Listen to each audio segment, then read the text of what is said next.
Asambleísta Pilar Núñez.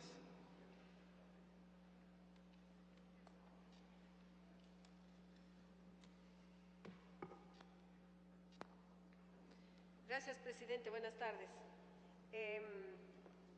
Había hablado en el Pleno durante el análisis en el primer debate de esta ley y me había permitido plantear algunos elementos que me parecían importantes en conjugación con varios de los colegas de la Asamblea.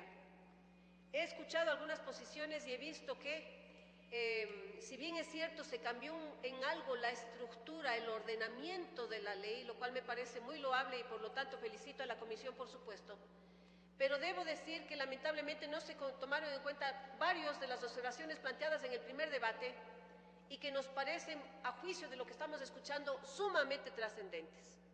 Yo no voy a abundar en lo mismo que había planteado en el primer pleno, pero sí quiero solicitar, puesto para eso existe el segundo debate, que se tomen en cuenta algunas consideraciones para mejorar en algunos puntos al menos esta ley y lograr que precisamente sea una ley que compendia el asunto de los procesos electorales para garantizar la representatividad política en este país y sobre todo, que es un punto que personalmente debo decir, de interés personal y de lo que en este momento histórico, todo lo que significa la problemática de los partidos y movimientos políticos.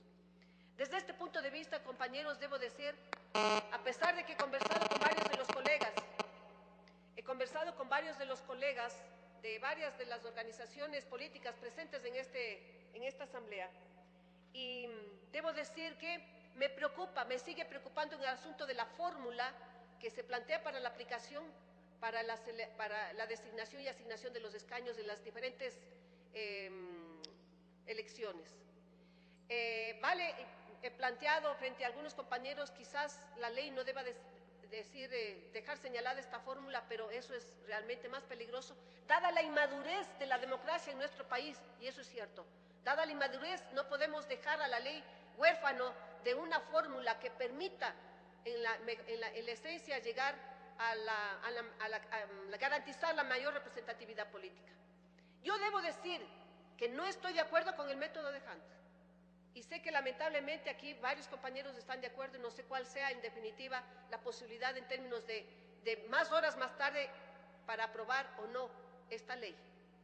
Quiero apelar a la comprensión de todos nosotros, que en definitiva nos demos un pequeñito receso para analizar esta fórmula. Vuelvo a decir que no se llama método, que no debe llamarse método, para ver cuál es la mejor manera para lograr la representatividad, pero para garantizar también la mayoría, una mayoría que es lógico, porque eso refleja la situación política en un país, de un movimiento y de un partido determinados. Pero también es válido decir, es necesario evitar la dispersión que implica a nivel de la representatividad política.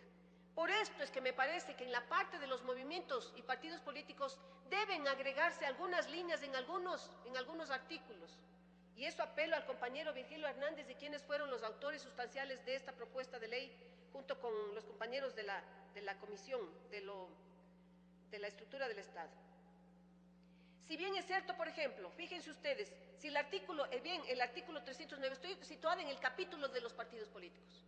El artículo 309 define lo que significa un partido político, pero, oh sorpresa, el momento, en el artículo 36, en el numeral 2, no se exige para la inscripción de los partidos políticos la sustanciación de su posición de carácter filosófica, política e ideológica, la conformación de sus estatutos y la línea de conformación de sus afiliados.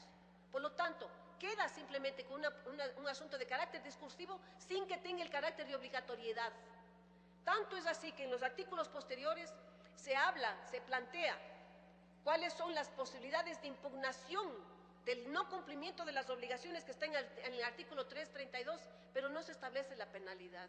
Por lo tanto, estamos dejando nuevamente al arbitrio de los supuestos movimientos y partidos políticos tanto libre albedrío que no cumplimos con las necesidades de la democracia de este país y de garantizar como organizaciones políticas que no son solamente políticas para la representación política, compañeros, son organizaciones políticas que precautelan la democracia en este país.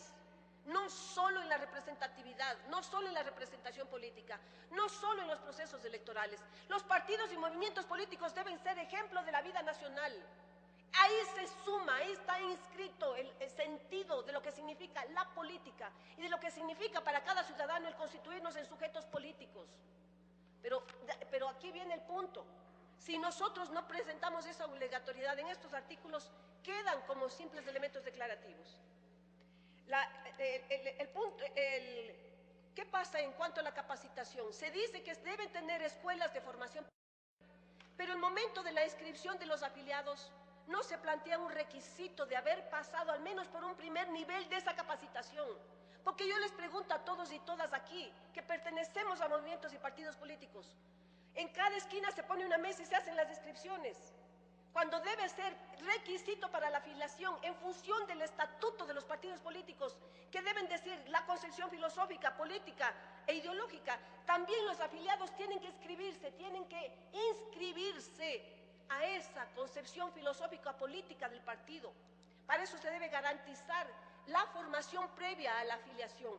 Yo quiero apelar a los compañeros que por lo menos esos elementos añadamos en este instante, para consolidar más, como digo, esas instancias esenciales de la política nacional. Este es el punto, estos son los puntos sustanciales, queridos colegas, porque me parece a mí que no se incluye, inclusive no se incluye las obligaciones, en las obligaciones no se plantea tampoco el hecho de que, no es en las obligaciones, es en el artículo de las apelaciones. Los movimientos, los afiliados, en definitiva, pueden apelar ante el Tribunal de lo Contencioso, ¿no es cierto?, electoral, las impugnaciones a su propio partido o movimiento. Pero al no establecer el proceso del Tribunal de lo Contencioso, esto queda simplemente como una simple posibilidad de la impugnación. Y todos sabemos que en estos momentos de la vida de los partidos políticos, todos estamos pasando por las mismas vicisitudes, colegas. Así es que yo quiero plantear una nueva revisión de la fórmula. Por supuesto que estoy a favor de la ley en todos los otros elementos, porque es un excelente esfuerzo, lo he dicho ya en el primer debate, y solamente apelo a que revisemos, que nos demos una media hora para revisar estos elementos, para enriquecer. Estoy segura que con eso quedará excelente la propuesta de la ley electoral, compañero Fernando Salazar, y estaremos entregando al país una ley de primera línea. Gracias, colegas.